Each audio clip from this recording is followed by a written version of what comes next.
اور تاریخ کی کتب کو اٹھا کر پڑھیں تو ہمیں اس طرح کے کوئی آثار اور کوئی شواہدات نہیں ملتے۔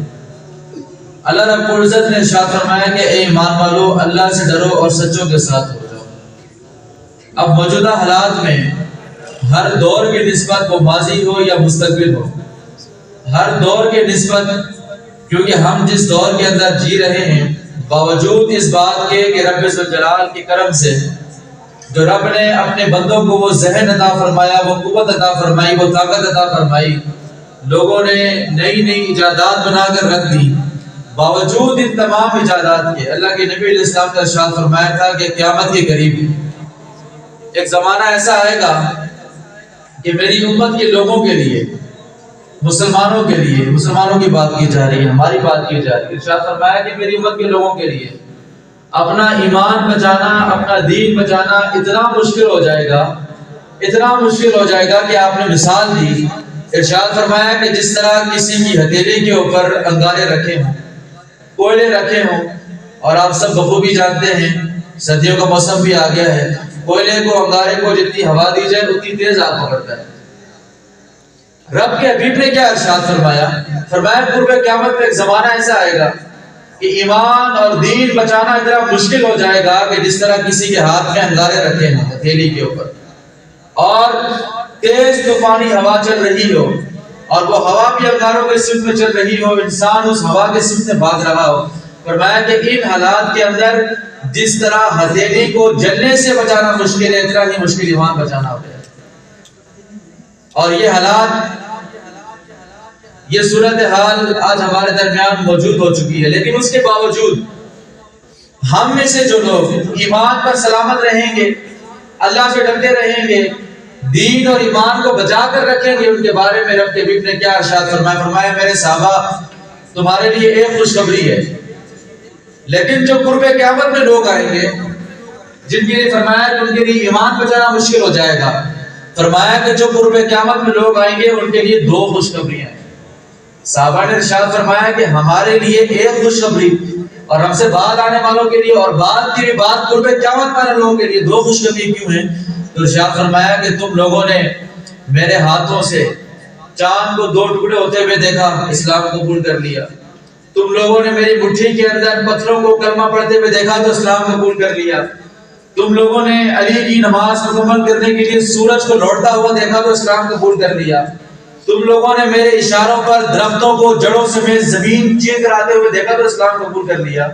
تمہارے سامنے کوئی شرعی مسئلہ ہو، کوئی دینی مسئلہ ہو، کوئی دنیا جہان کا مسئلہ ہو،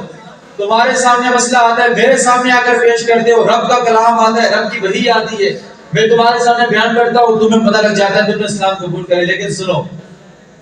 ان تمام معجزات کو دیکھ کر، ان تمام حالات کو دیکھ کر تم نے اسلام قبول کر لیا، لیکن میرے بعد قرب قیامت میں وہ لوگ آئیں گے کہ جنہوں نے یہ معجزات نہیں دیکھے ہوں گے، جنہوں نے نزول وحی کا وہ نظارہ نہیں دیکھا ہوگا، جنہوں نے پتھروں کو کلمہ پڑھتے ہوئے نہیں دیکھا ہوگا، جنہوں نے بادلوں کو مجھ پر سایہ فکن ہوتا ہوا نہیں دیکھا ہوگا، اور یہ تمام باتیں تو کوسوں دور نے فرمایا انہوں نے مجھے ہی نہیں دیکھا ہوگا، لیکن وہ رب کے ایک ہونے کا یقین کریں گے، وہ رب کے حبیب کو آخری نبی مانیں گے، وہ جنت دوزخ پر ایمان بھی رکھتے ہوں گے، وہ ملائکہ پر ایمان بھی رکھتے ہوں گے۔ اس سے کہا جائے گا خدا کو دیکھا، کہیں گے نہیں دیکھا۔ ان سے کہا جائے گا مصطفیٰ کو دیکھا، کہیں گے نہیں دیکھا۔ کہا پھر ایمان کیسے لے آئے؟ کہا بس ایمان اتنی سی بات پر لے آئے کہ سنا ہے کہ 14 صدیاں قبل ایک نبی آئے تھے، انہوں نے کہا تھا کہ رب ہے۔ فرمایا ان کی دو خوشخبری ہے، یہ ہمارے لیے ارشاد فرمایا۔ اس کے باوجود رب نے ارشاد فرمایا یا ایھا الذین آمنوا اتقوا اللہ وکونوا مع الصادقین، اے ایمان والو اللہ سے ڈرو اور سچوں کے ساتھ ہو جاؤ۔ اب اللہ سے ڈرنا کیا ہوتا ہے؟ اللہ کا خوف کیا ہوتا ہے؟ چھوٹی سی مثال آپ کو پیش کروں کہ ربیع الاول کا مہینہ بھی گزرا اور تعظیم نبی اور آقا علیہ السلام کی سیرت کی باتیں بھی آپ نے سنی۔ آقا علیہ السلام کے دور مبارک میں ایک وفد آیا اور دوپہر کے وقت آ کر انہوں نے آقا علیہ السلام کے آرام کے اندر خیلولے کے اندر خلل ڈالا، جگا دیا، آپ کو تکلیف دی، انتظار نہ کیا کہ آقا علیہ السلام باہر آئے تو ہم ان کے سامنے اپنی بات رکھیں۔ رب کے حبیب کے آرام میں خلل ہوا تو رب ذوالجلال نے ایک آیت نازل فرما دی کہ اے ایمان والو، اے لوگو، اپنے نبی کو کمروں کے باہر سے، حجرے کے باہر سے آوازیں نہ کسا کرو، اور پھر تعظیم نبی کے لیے برابر ایک آیت نازل فرما دی، فرمایا کہ اپنے نبی کے سامنے لا ترفعوا اصواتکم فوق صوت النبی، کہا کہ اپنے نبی کے سامنے آواز کو اونچا بھی نہ کرنا، جیسے آپس میں بات چیت کرتے ہوئے، آپس میں مکالمے کرتے ہوئے، آپس میں گفت و شنید کرتے ہوئے، باتوں کو اونچا بھی کرتے ہو، آواز اونچی بھی کرتے ہو، آواز نیچی بھی کرتے ہو، کہا نبی کے سامنے ایسا مت کرنا۔ جو اللہ کے نبی، جو اللہ کے قرآن کی آیت میں لکھی ہے یا ایھا الذین آمنوا اتقوا اللہ، اللہ سے ڈرنے کا مطلب کیا ہے؟ فرمایا کہ اگر تم میں سے کسی نے ایسا کیا کہ نبی کے سامنے آواز اونچی بلند کر لی تو تمہارے اعمال ضائع ہو جائیں گے اور تمہیں اس بات کی خبر بھی نہیں ہوگی۔ اب ایک صحابی رسول تھے، رب کا خوف کیا ہوتا ہے؟ صحابی رسول تھے، ان کی آواز نیچرلی تھوڑی اونچی تھی۔ ہوتے ہیں بعض لوگ کچھ آہستہ آواز سے بات کرنے والے لوگ ہوتے ہیں، کچھ کی آواز تھوڑی اونچی ہوتی ہے۔ وہ صحابی نے آقا علیہ السلام کے دربار میں بولنا ہی چھوڑ دیا۔ خدا کا خوف اس چیز کا نام ہے۔ پوچھا گیا کیوں نہیں بولتے؟ کہا کہ رب کا قرآن نے کہا ہے کہ اگر نبی کے سامنے آواز بلند کی تو اعمال ضائع ہو جائیں گے، اور مجھے اس بات کا خوف ہے کہ میں کبھی اونچی آواز میں نبی کے سامنے بات کروں، میرے اعمال ہی نہ ضائع ہو جائیں۔ اللہ اکبر، رب کا خوف اس چیز کا نام ہے۔ اللہ کے نبی نے کہا یا ایھا الذین آمنوا اتقوا اللہ، ایمان والوں سے ڈرو۔ اور جب انسان کے دل کے اندر رب کا اور رب کے حبیب کا یہ حیا اور یہ پاسداری انسان کے دل میں بیٹھ جائے، رب کا خوف بیٹھ جائے، تو وہ انسان دنیا کے اندر رہ کر حقوق اللہ اور حقوق العباد کی وہ مثالیں قائم کر دیتا ہے۔ 11ویں کا مہینہ ہے اور شیخ عبد القادر جیلانی رحمۃ اللہ تعالیٰ علیہ کی سیرت کی باتیں آپ سنتے بھی ہوں گے، آپ پڑھتے بھی ہوں گے، لیکن کیا شیخ عبد القادر جیلانی رحمۃ اللہ تعالیٰ علیہ کی تعلیمات پر غور کیا کہ آپ کا ماضی کس طرح کا، آپ کا بچپنا کس طرح کا؟ یا شیخ کا ماضی اور بچپنا بعد کی بات ہے، ان کے والد کے بارے میں آتا ہے شیخ موسیٰ صالح جنگی دوست رحمۃ اللہ تعالیٰ علیہ، آپ کے بارے میں آتا ہے نا کہ آپ نے ایک نہر کے اوپر سے وہ پانی کے ساتھ سیب بہتا ہوا آ رہا تھا، اٹھا کر کھا لیا۔ رب کے حبیب نے ارشاد فرمایا نا کہ یا ایھا الذین آمنوا اتقوا اللہ، اللہ سے ڈرنا ہے۔ اور اللہ سے ڈرنے والوں نے کس طرح کی مثالیں قائم کی؟ وہ سیب آپ نے کھا لیا، اور سیب کھانے کے بعد یہ خیال آیا کہ میں نے تو کسی کا حق کھا لیا اور اس سے پوچھا بھی نہیں ہے۔ کیا موجودہ دور کے اندر ہم اتقوا اللہ، اللہ سے ڈرنے کی اس تفسیر کو اگر ہم اپنے گریبان میں جا کے تو پہنچ سکتے ہیں؟ کسی کا سیب بغیر اجازت کھا لیا، اور ہم نے چھوٹی چھوٹی باتوں پر زمینیں ہڑپ کر لی، لوگوں کی جائیداد کھا کر بیٹھ گئے، لوگوں کے حقوق غصب کر لیے، اور سب کچھ کر لینے کے بعد ہم نے نعرے لگائے کہ ہم حضور کو مانتے ہیں، حضور سے محبت کا دعویٰ کرتے ہیں۔ کیا ہم نے اتقوا اللہ کی وہ تفسیر جو مفسرین نے کیا ہم اس کے اندر گھسے؟ شیخ عبد القادر جیلانی کے والد کے بارے میں آتا ہے کہ وہ سیب کا ٹکڑا کھا لیا، اور جب خیال آیا کہ میں نے سیب بغیر اجازت کھایا ہے تو اس نہر کے کنارے چلنا شروع کر دیا، اور چلتے چلتے چلتے کیا دیکھتے ہیں کہ ایک مکان سے سیب کے درخت کی ایک ٹہنی باہر لٹک رہی ہے۔ جا کر مکان مالک سے کہا کہ آپ کے درخت کا وہ سیب میرے پاس پانی کے ذریعے بہہ کر آیا تھا، میں کھا چکا ہوں، آپ سے معافی مانگنے کے لیے آیا ہوں۔ اتقوا اللہ کی یہ عملی تفسیریں تھی۔ اور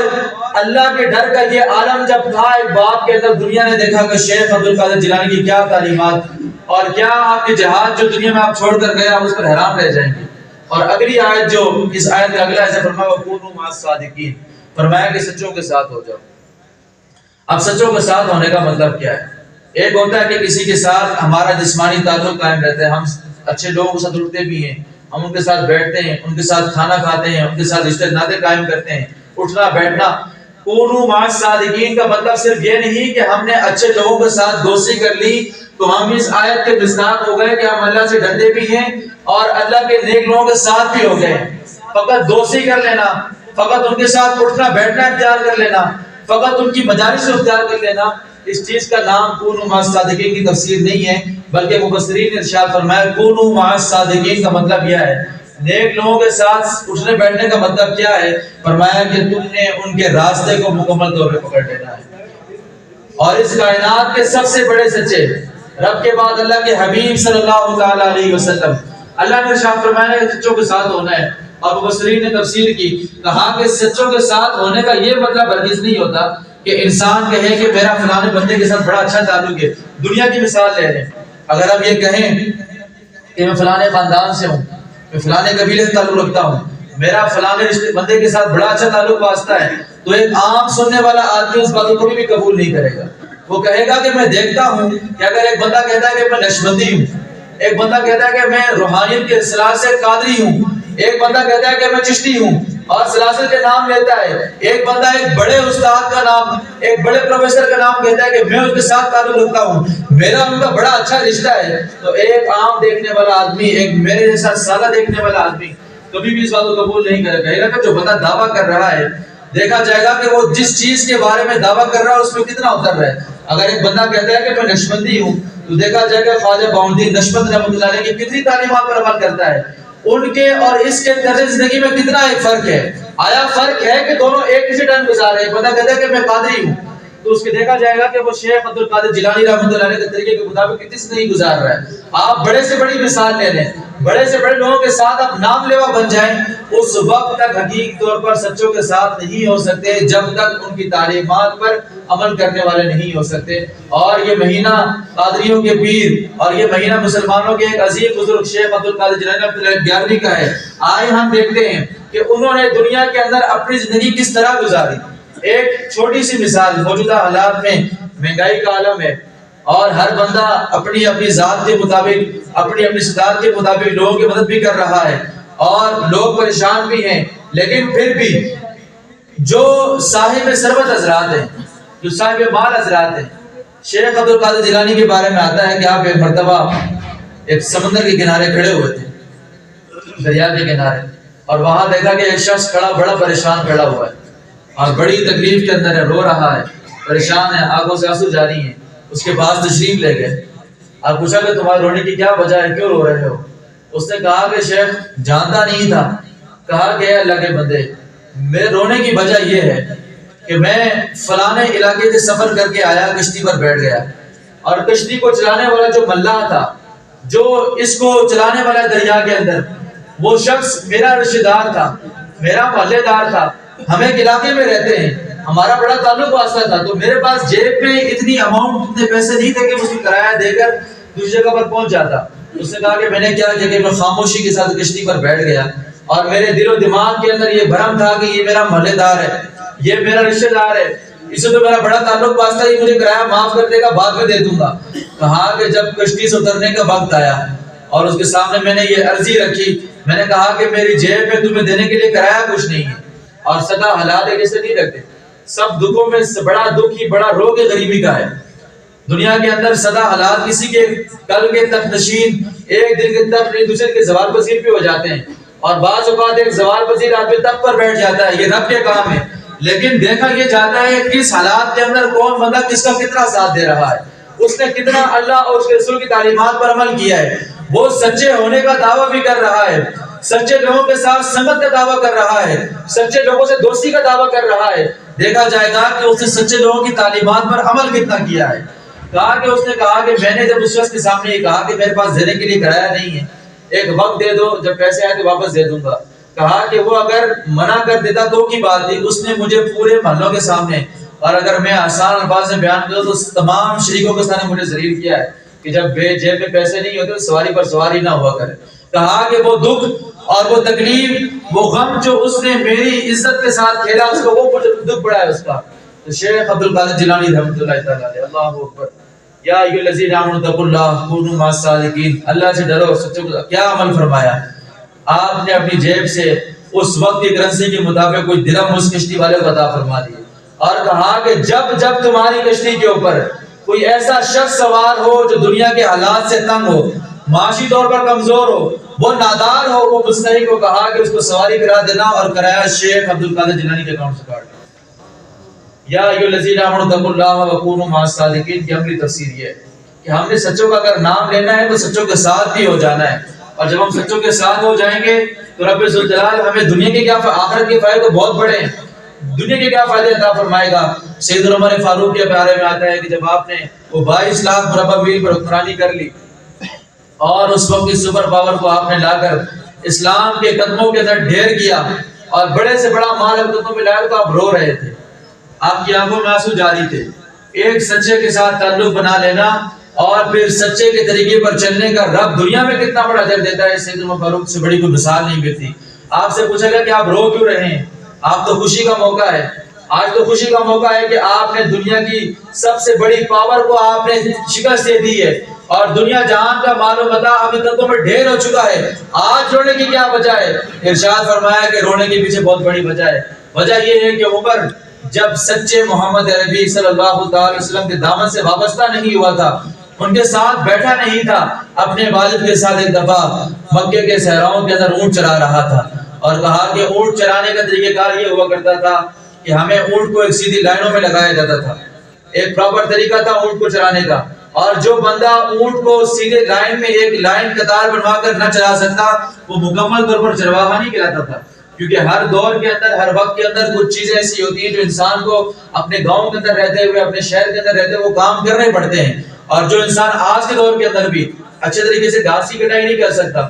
جو انسان اچھے طریقے سے اپنی فصلوں کی کٹائی نہیں کر سکتا، تو بڑے بزرگ اس کو کسی کھاتے میں نہیں گنتے، کہتے ہیں کہ تم کوئی کام نہیں کر سکتے، وہ بھلے ہی بہت پڑھا لکھا ہو، لیکن ہمارے بزرگوں کے نزدیک کام والا انسان اس وقت بنتا ہے کہ جب وہ اپنی ذاتی زندگی کا اچھے طریقے سے کر سکتا ہو۔ یہ ہماری آج کی بھی مثال ہے۔ اس سے تو میں فاروق فرماتا ہے کہ میں اونٹوں کو صحیح طریقے سے چلا نہیں پا رہا تھا، وہ قطار سے نہیں لگوا سک رہا تھا، تو کہا کہ میرے والد گرامی نے مجھے کہا کہ عمر آج تم سے اونٹوں کی ایک لائن سیدھی نہیں لگتی، تم اونٹوں کی ایک صحیح قطار نہیں لگوا سکتے، تو تم بڑے ہو کر کیا کرو؟ کہا کہ میں اس بات کو سنا اور میں خاموش ہو گیا کہ واقعی مجھ سے اونٹ کی قطار نہیں لگی، لیکن سید عمر فاروق فرماتے ہیں کہ پھر میری زندگی میں ایک موڑ آیا اور میں عمر فاروق بنا، عمر بن خطاب عمر فاروق بنا، اور کہا میں نے اسلام قبول کیا اور سچے نبی صلی اللہ تعالی وسلم کی خدمت میں اٹھنا بیٹھنا شروع کیا، آپ کی تعلیمات پر عمل کرنا شروع کیا، آپ کے راستے پر چلنا شروع کیا، تو فرمایا کہ پھر عمر کے اندر یہ تبدیلیاں آئی کہ دنیا کی سپر پاور کو اس نے اونٹوں کی جگہ قطار میں لگا کر آگے کر دیا۔ یا ایھا الذین آمنوا اتقوا اللہ وکونوا مع الصادقین، کہ اے ایمان والو اللہ سے ڈرو اور سچوں کے ساتھ ہو جاؤ، اور سچوں کے ساتھ ہونے کا عملی طریقہ کار یہ ہے کہ انسان ان کے راستے کے اوپر چلے، اور میں نے حدیث مبارکہ ذکر کی تھی، اللہ کے نبی نے ارشاد فرمایا تھا کہ المرء علی دین خلیلہ، کہ ایک انسان اپنے دین، اس کا دین اس کے دوست کے دین پر ہوتا ہے۔ اگر ہمارا اٹھنا بیٹھنا ہم زندگی کے اندر کسی نہ کسی طریقے سے کسی نہ کسی چیز کو فالو کر رہے ہوتے ہیں، ہم نے اگر کسی بندے نے اچھا تاجر بننا ہے، وہ کیا کرتا ہے کہ سب سے بڑا جو تاجر اس کی نظروں میں بڑا کامیاب ہوگا اس کی زندگی اٹھا کر پڑے گا کہ اس نے کس طرح تجارت کی، کس طرح کامیاب ہوا۔ ایک انسان اگر اچھا معلم بننا چاہتا ہے، اچھا ٹیچر بننا چاہتا ہے، تو وہ ضرور بے ضرور ایک چھوٹے بچے سے لے کر کالج یونیورسٹی تک ہر بچہ پڑھنے والا اگر وہ معلم بننا چاہتا ہے، ٹیچر بننا چاہتا ہے، تو اپنے اسکول کے اندر بھی، اپنے کالج کے اندر بھی، اپنی یونیورسٹی کے اندر بھی وہ دیکھتا ہے کہ کون سے ٹیچر اچھے ہیں، میں ان کی زندگی کے مطابق نہیں گزاروں گا اور ان کو اپنا آئیڈیل مانتا ہوں۔ ہر صورت کے اندر انسان کھیلنے میں، اٹھنے میں، بیٹھنے میں، تجارت کرنے میں، چلنے میں، پھرنے میں کسی نہ کسی ہستی کو فالو کر رہا ہوتا ہے، لیکن اگر ہم اچھے مسلمان بننا چاہتے ہیں، اچھے دوست بننا چاہتے ہیں، تو اللہ کے نبی نے ارشاد فرمایا تھا کہ المرء علی دین خلیلہ، انسان اپنے دوست کے دین پر ہوتا ہے۔ اگر ایک انسان اپنے چلنے پھرنے میں، اٹھنے بیٹھنے میں دوست ایسے بنا رہا ہے کہ جن کی موجودگی کے اندر وہ غلط کام نہیں کر سکتا، اپنی زندگی میں دوست ایسے بنا رہا ہے کہ جن کی موجودگی کے اندر وہ منہ سے گالی نہیں نکال سکتا، وہ اپنے دوست ایسے بنا رہا ہے، وہ ایسے لوگوں سے دوستی کر رہا ہے کہ جن کی موجودگی کے اندر وہ حلال و حرام کی تمیز کرتا ہے، تو اللہ کے نبی نے ارشاد فرمایا کہ پھر وہ انسان جس طرح اس کا دوست ہوگا اس کی دوستی پر چل کر، اور وہ بروز قیامت اللہ کی بارگاہ میں سرخرو ہوگا۔ لیکن اگر ہم اپنے اپنے گربان میں جا کے اور ہم ذاتی طور پر اپنا اپنا ٹائم دیکھیں کہ ہم اعمال کس طرح کا کر رہے ہیں، ہم کیا اللہ سے ڈر رہے ہیں کہ نہیں ڈر رہے ہیں۔ ایک ہماری ظاہری زندگی جب ہم لوگوں کے سامنے آتے ہیں، ہم مجمع کے سامنے آتے ہیں، تو ہم میں سے ہر بندہ ہی نیک صورت اختیار کر کے آتا ہے۔ میں اگر آپ کے سامنے آج یہ جبے اور کپے لگا کر بیٹھا ہوں تو رب جانتا ہے کہ میں اپنی خلوتوں کے اندر کس طرح کا ہوں۔ اگر میری خلوت بھی اسی طرح میرے ظاہر کی طرح ہے تو رب کی اس آیت کا مصداق بناؤں گا اتقوا اللہ کونوا مع الصادقین، کہ میں اللہ سے ڈرنے والا ہوں۔ اور اگر میں بظاہر لوگوں کے سامنے آ کر جمعہ پڑھانے کے لیے، آپ لوگوں کے سامنے آ کر، مجمع کے اندر آ کر، دوستوں یاروں کے اندر آ کر ایک ظاہری حلیہ بنا لیتا ہوں، لیکن میری خلوتیں اس طرح کی نہیں ہیں، تو میں رب کی بارگاہ کے اندر ریاکاروں میں اٹھایا جاؤں گا۔ اور کوئی انسان اگر دنیا کے اندر رہتا ہے، اتقوا اللہ کی عملی تفسیر اس کی یہ ہے کہ اللہ کے نبی نے ارشاد فرمایا تھا کہ تم میں سے کوئی بندہ پکا مومن اس وقت ہوگا جو اچھے اخلاق والا ہوگا، اور فرمایا کہ تم میں سے اچھے اخلاق والا وہ ہے جو اپنی بیویوں کے ساتھ بہتر ہے۔ بیویوں کا نام کیوں حضور نے ارشاد فرمایا، گھر والوں کا نام کیوں ارشاد فرمایا؟ کیونکہ حضور ہمارے مزاج کو سمجھا کرتے تھے، حضور انسانوں کے مزاج کو سمجھتے تھے کہ ایک انسان گھر سے باہر تو بڑا با اخلاق بننے کی کوشش کر رہا ہوتا ہے، بڑا دیانتدار بننے کی کوشش کر رہا ہوتا ہے، وہ زبان سے الفاظ بھی دیکھ کر نکالتا ہے، گفتگو بڑی مہذب کر رہا ہوتا ہے، گفتگو میں بڑی احتیاط برت رہا ہوتا ہے، لیکن حضور نے فرمایا کہ با اخلاق وہ شخص ہوگا جو اپنے گھر والوں کے ساتھ اچھے اخلاق والا ہوگا، کیونکہ باہر آ کر تو ہر انسان نیک ہو جاتا ہے، جو حقیقی طور پر نیک ہوگا اس کے باطن کے اندر اتقوا اللہ، اللہ کا ڈر بیٹھا ہوا ہوگا، تو پھر وہ گھر والوں کے ساتھ بھی ٹھیک ہوگا۔ یہی وجہ ہے کہ حضور نے ارشاد فرمایا تھا کہ اللہ سے ڈرو، اور جو انسان اچھے اخلاق والا وہی ہوگا جو اللہ سے ڈرنے والا ہوگا، اور اللہ سے ڈرنے والا وہی ہوگا، اچھے اخلاق والا وہی ہوگا جو اپنی بیوی کے ساتھ بہتر ہوگا، اور اس چیز پر وہی انسان عمل پیرا ہو سکتا ہے کہ جس کے دل کے اندر خدا کا خوف ہوگا۔ خدا کا خوف اگر نہ ہو تو انسان آخرت میں بھی، اس کی آخرت بھی برباد ہے، اور دنیا کے اندر بھی وہ اعمال صالحہ اس طرح ادا نہیں کر سکتا۔ اللہ کی بارگاہ میں دعا ہے کہ اللہ رب العزت جو کچھ میں نے کہا اس پر پہلے مجھے عمل کرنے کی توفیق عطا فرمائے، پھر آپ سب کو اس پر عمل کرنے کی توفیق عطا فرمائے۔ وما علینا الا البلاغ۔